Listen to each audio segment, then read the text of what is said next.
Alright, let's go. Number 10. The Vacuum Catastrophe. In the early 1930s, Wolfgang Pauli was working through a routine consequence of the quantum theory he had helped build. Quantum fields have a ground state, and that ground state has energy. Pauli asked a bookkeeping question.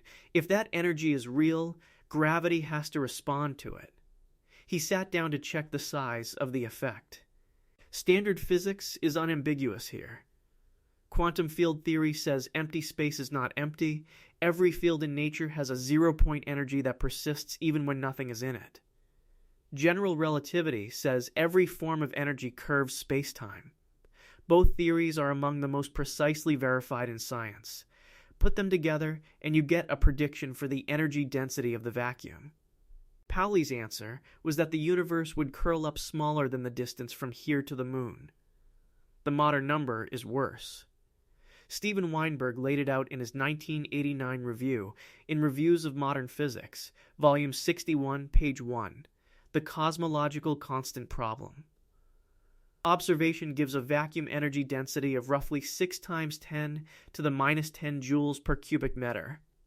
Quantum field theory, cut off at the Planck scale, gives something near 10 to the power of 113. The disagreement runs to roughly 120 orders of magnitude. Every escape route has been tried. An exact symmetry canceling the terms, no known symmetry does it. Supersymmetry, which cancels bosonic and fermionic contributions perfectly, except supersymmetry is broken in our universe. And the broken version still leaves a mismatch of around 60 orders, and the Large Hadron Collider has found no superpartners up to several tera electron volts. Yakov Zeldovich's 1968 attempt in Soviet physics Ospeki to derive a small residual, the derivation did not hold. Weinberg's own 1987 Anthropic, bound in Physical Review letters, correctly predicted a small, non-zero value. But it is a selection argument resting on 10 to the 500 unobservable vacua, not a mechanism. The two theories that let us build transistors and satellites, taken together, say the universe you are sitting in should have collapsed before it had a chance to make you. What does it mean when the most accurate prediction in physics is also the most wrong? The next problem is not a prediction failure. It is two measurements refusing to agree. Number 9. The Hubble Tension. Adam Rees was doing maintenance work. His team, SOES, had spent years refining the cosmic distance ladder, calibrating Cepheid variable stars in nearby galaxies, then using those galaxies to calibrate Type 1a supernovae further out. The goal was mundane: pin the expansion rate of the universe down to 1% precision. Tidy up a number everyone already thought they knew. There are two independent roads to that number. One is the ladder. Measure things nearby, step outward. The other runs through the cosmic microwave background, measure the sound waves frozen into the infant universe, feed them through the standard cosmological model, and calculate what the expansion rate must be today. Two roads, one destination. They should meet. They do not meet. And as the error bars shrank, the gap widened. Rees and collaborators, writing in the Astrophysical Journal Letters in 2022, reported 73.04 plus or minus 1.04 kilometers per second per megaparsec. The Planck collaboration, publishing in Astronomy and Astrophysics in 2020, reported 67.4 plus or minus 0.5. The separation is about 5 standard deviations, roughly a 1 in 3.5 million coincidence. The failure list is long. Crowded Cepheid photometry, James Webb resolved the crowding, and Rees's team confirmed the original Hubble measurements in 2023. A different rung on the ladder, Wendy Friedman's tip of the red giant branch calibration, published in the Astrophysical Journal in 2019. Landed at 69.8, intermediate, settling nothing. A local void making our neighborhood expand faster, Wu and Hutterer showed in 2017 in monthly notices that the effect is under 1%. Early dark energy, Vivian Poulin's 2019 proposal in Physical Review letters raises the expansion rate, but Hill and colleagues showed in 2020 that it degrades the fit to galaxy clustering. The expansion rate sets the age of the universe. The disagreement means the number of years between the Big Bang and your birth is uncertain by close to 1 billion. Which measurement is lying, And what does it mean if neither is? The next one is stranger, because the missing thing is not exotic at all. Number 8. The missing Baryon problem. Masataka Fukugita, Craig Hogan, and Jim Peebles were taking inventory. Their 1998 astrophysical journal paper, The Cosmic Baryon Budget, was meant to be an accounting document, a tally of where ordinary matter sits in the universe. Stars here, gas there, add the columns, close the book. The total was already known with unusual confidence. Big Bang nucleosynthesis sets the density of ordinary matter from the ratio of hydrogen to helium to lithium, and the cosmic microwave background sets it independently. Planck's 2018 value gives a baryon density of 0.02237 in the standard units, about 4.9% of everything. Two completely different physical processes, agreeing to a fraction of a percent. Count the actual objects, and roughly half the baryons are not there. Michael Shull, Britton Smith, and Charles Danforth quantified it in the Astrophysical Journal in 2012, 29%, give or take 13, unaccounted for in the nearby universe. Stars turn out to hold only around 7% of all baryons. The rest was expected to be somewhere. It was not. Faint galaxies below the survey limit, deep imaging did not fill the gap. Cold neutral gas, 21-centimeter surveys came up far short. Warm, hot intergalactic gas at 1,000,000 degrees, the leading candidate, nearly invisible, detectable only as faint oxygen absorption against bright background quasars. And Fabrizio Nicastro's 2018 claim in Nature rested on a single sightline that other groups disputed. Then Jean-Pierre McCourt's 2020 Nature paper used the dispersion of fast radio bursts to weigh the intervening gas and recovered a total consistent with the predicted budget. A total, not a map. We still cannot say which structures hold that matter, or why galaxies like ours have retained so little of the material they were built from. If the ordinary matter in your body was once part of a reservoir we cannot locate, where did the rest of it go? Now the problem stops being about matter and starts being about causality. Number 7. The Cosmic Horizon Problem. Arno Penzias and Robert Wilson were chasing noise. In 1964, they were trying to eliminate a persistent hiss in a Bell Labs horn antenna. They cleaned out pigeon droppings, checked the wiring, and could not remove it. What they had found was the thermal afterglow of the Big Bang, arriving from every direction at the same temperature. Nothing travels faster than light. Run the geometry backward to the moment the cosmic microwave background was released, 380,000 years after the beginning, and the maximum distance any signal could have crossed corresponds to about 1 to 2 degrees on our present sky. Regions further apart than that have never exchanged anything. Not light. Not heat. Not information. The whole sky is the same temperature to 1 part in 100,000. George Smoot's COBE team published the fluctuation amplitude in the Astrophysical Journal letters in 1992, variations of roughly 1.1 times 10 to the minus 5. Tens of thousands of causally disconnected patches, sitting at an identical temperature, having never been in contact. Charles Misner proposed chaotic mixing in 1969 in Physical Review letters, The Mixmaster Universe. The mixing does not converge, and it produces entropy the observations forbid. A varying speed of light, proposed by John Moffat in 1993 and by Andreas Albrecht and Ju Mugwejo in 1999 in Physical Review D, it works at the cost of Lorentz invariance, with no independent evidence in 30 years. Simply declaring it an initial condition, that is a label, not a cause. Alan Guth's inflation, published in Physical Review D in 1981, solves it elegantly, and then requires its own finely tuned starting state, a point Roger Penrose has pressed for decades, and Paul Steinhardt now argues makes the theory unfalsifiable. The uniformity of the sky above your head is either the fingerprint of an event we cannot test, or a coincidence with no cause at all. How does a universe coordinate itself across distances that light has never crossed? The same era left a second fingerprint, and it is even more finely balanced. Number 6. The Flatness Problem. Robert Dick and Jim Peebles were writing a review chapter for the 1979 Einstein Centenary Volume, a survey of open puzzles in cosmology. the kind of essay written to summarize a field rather than unsettle it. They worked through the stability of the universe's geometry as an aside.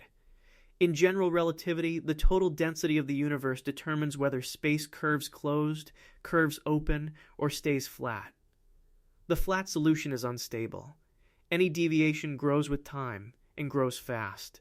A universe that begins even slightly off from flat becomes wildly off within a fraction of a second. The universe measures flat to a fraction of a percent.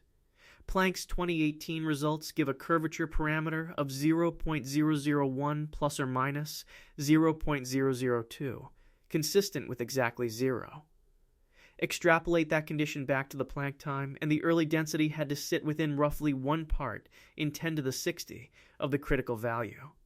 Miss by more, and the universe either recollapses in moments or thins out too fast for a single galaxy to form. Inflation flattens any starting geometry and relocates the tuning into the shape of the inflatant potential, which no one has measured.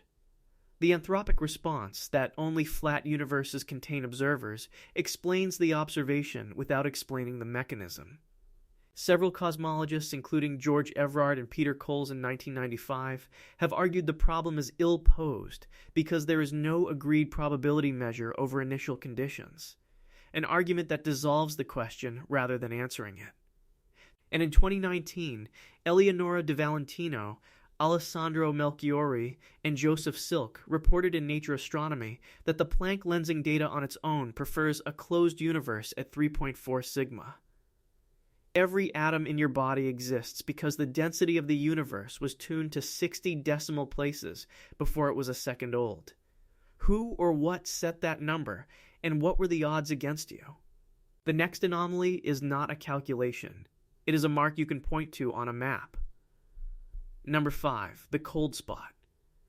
Patricio Vielva and Enrique Martinez Gonzalez, working at the Institute of Physics of Cantabria in Santander, were running a statistical test. They wanted to check whether the first-year map sky map was consistent with a Gaussian random field, using spherical wavelets, a technique question. Not a cosmology question. The standard model predicts the microwave sky as random noise with structure. Hot and cold patches distributed by chance with no location more special than any other, and no feature larger than the physics of the early plasma allows. One region was far too cold, and far too big.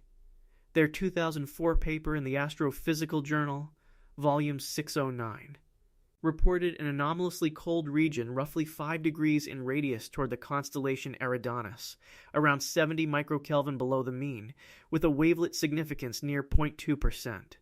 It has survived every subsequent map. Foreground or instrument error, Planck reobserved the sky with different detectors at different frequencies, and the spot remained. A supervoid along the line of sight-draining photon energy, István Saputi's team reported such a void in monthly notices in 2015, roughly 1.8 billion light-years across. And then Seshadri Nadathur and later Ruari Mackenzie showed the void can supply only about 10% of the observed depth. A cosmic texture, a relic of a symmetry-breaking phase transition. Marcos Cruz and Neil Turok proposed it in Science in 2007, and no such transition has ever been observed. A collision with a neighboring bubble universe, Stephen Feeney's 2011 analysis in Physical Review Letters found no corroborating signature. Selection bias after the fact, which does not remove the spot, only our right to be surprised by it. The oldest light that will ever reach your eyes has a bruise in it, and nobody can say what hit it. What leaves a mark on the first light in existence and then disappears? Some anomalies sit still. The next one moves. Number 4. The Dark Flow. Alexander Kashlinsky at NASA Goddard was developing a measurement technique.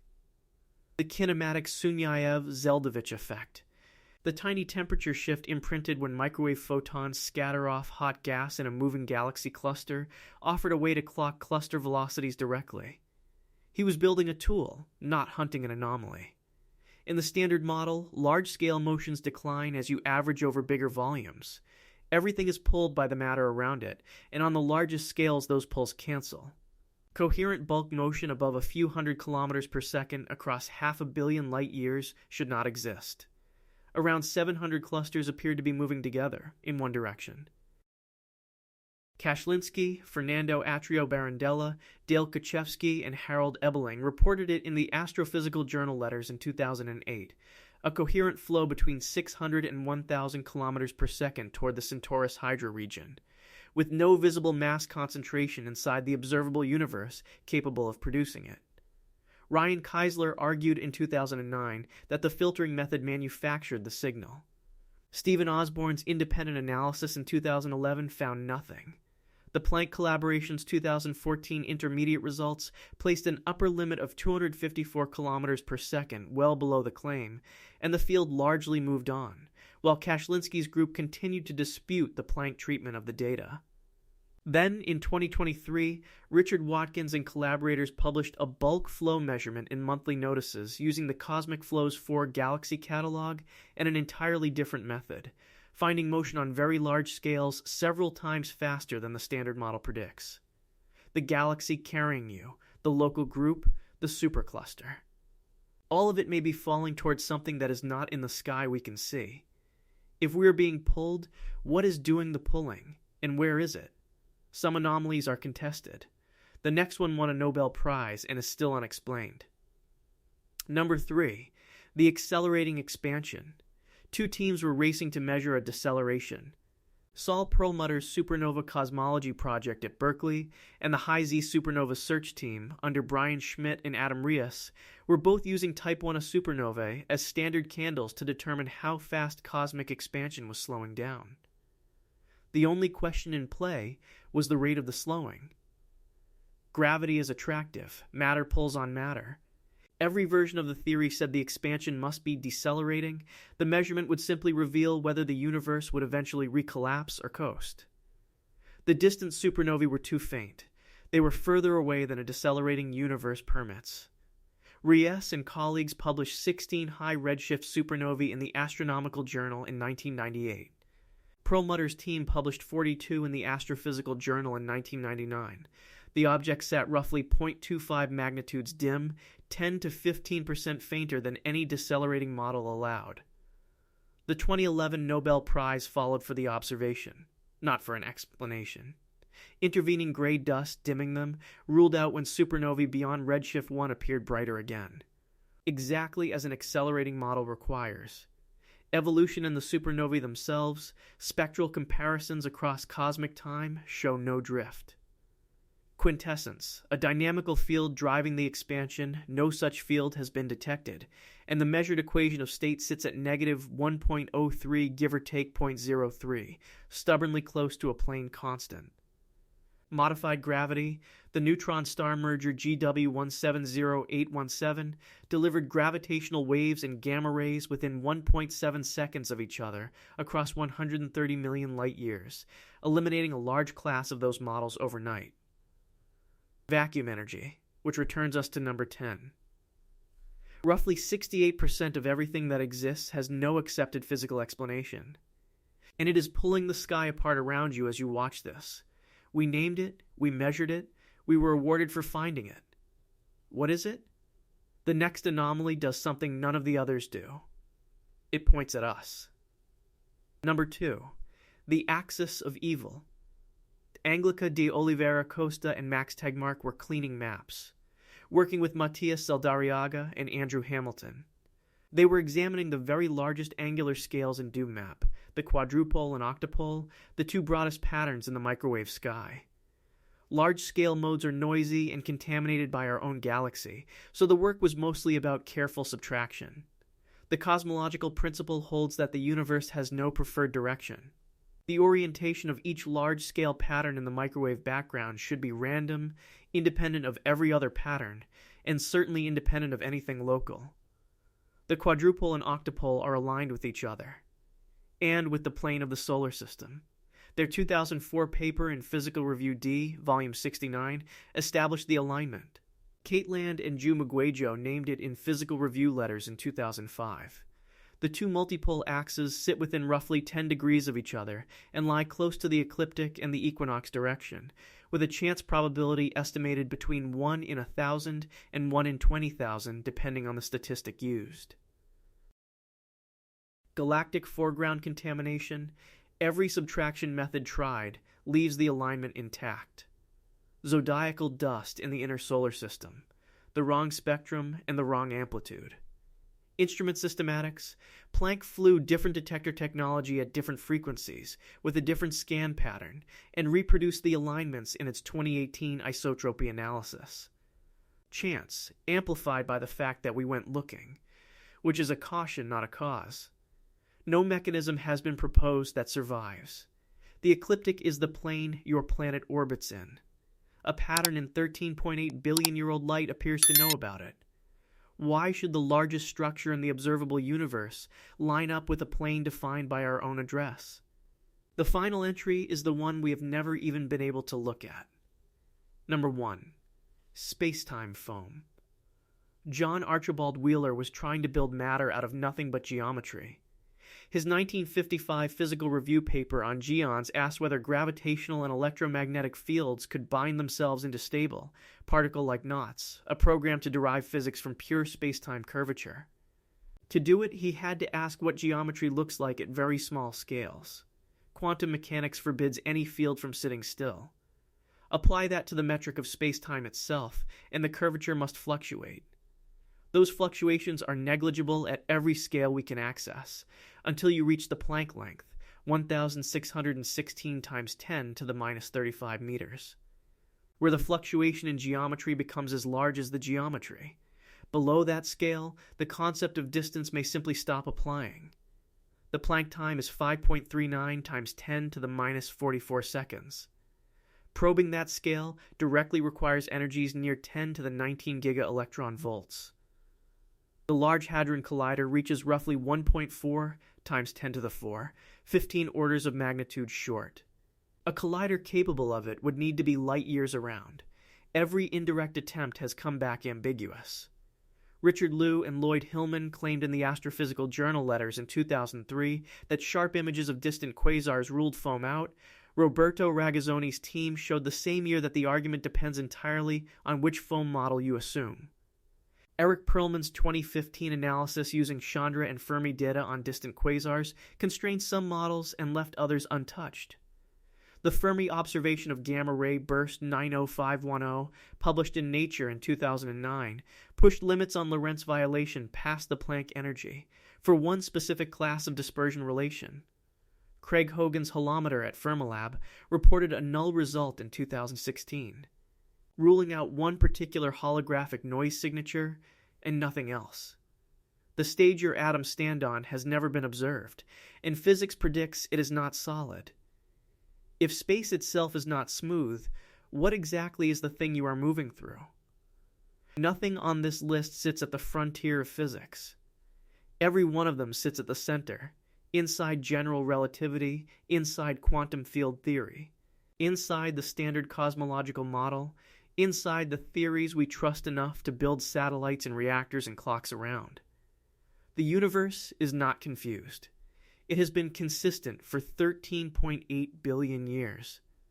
We are the ones holding equations that describe it beautifully and cannot be made to agree with each other, and the space between those equations is where you live, and where you have always lived without noticing. If you want to see more videos like this, click the video on screen now.